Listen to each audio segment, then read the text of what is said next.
కీరవాణి వ్యవహారంతో నాకు సంబంధం లేదు. రేవంత్ రెడ్డి కీలక వ్యాఖ్యలు మరెవరికి సంబంధం?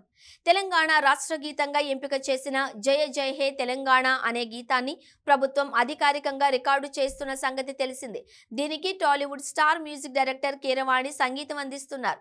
అయితే కీరవాణి మూలాలు ఆంధ్ర ప్రాంతానికి చెందినవి కావడంతో ఈ విషయం మీద ట్రోలింగ్ జరుగుతోంది.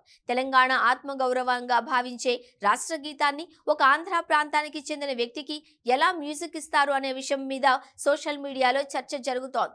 తెలంగాణ ఉద్యమ సమయంలో కీలకంగా వ్యవహరించిన వారు మీడియా ద్వారా, సోషల్ మీడియా ద్వారా ఈ విషయాన్ని ఖండిస్తున్నారు. అయితే ఇప్పటికే రికార్డింగ్ సెషన్స్ కూడా మొదలైనట్లుగా ప్రచారం జరుగుతున్న సమయంలో ముఖ్యమంత్రి రేవంత్ రెడ్డి ఈ విషయం మీద స్పందించారు. తెలంగాణ అంటేనే రాచరికానికి వ్యతిరేకం, రాచరిక ఆనవాళ్లకు ఇక్కడ చోటు లేదు అని అన్నారు. తెలంగాణ అంటే త్యాగాలు, పోరాటాలు గుర్తొస్తాయి. ఆ త్యాగాలు, పోరాటాలు గుర్తొచ్చేలా చిహ్నం, గేయం రూపొందిస్తున్నామని అన్నారు. రాజముద్ర రూపకల్పన బాధ్యత ఫైన్ ఆర్ట్స్ కాలేజీ ప్రిన్సిపల్ కు ఇచ్చామని, తెలంగాణ గేయాన్ని సంగీతం సమకూర్చడం సహా మొత్తం వ్యవహారాన్ని అందశ్రీకే అప్పగించామని అన్నారు. కీరవాణి వ్యవహారంతో నాకు సంబంధం లేదు. ఎవరితో సంగీతం చేయించుకోవాలి అనేది అందశ్రీదే తుది నిర్ణయమని రేవంత్ రెడ్డి అన్నారు. దీనిపై తెలంగాణ వాదులు మండిపడుతున్నారు.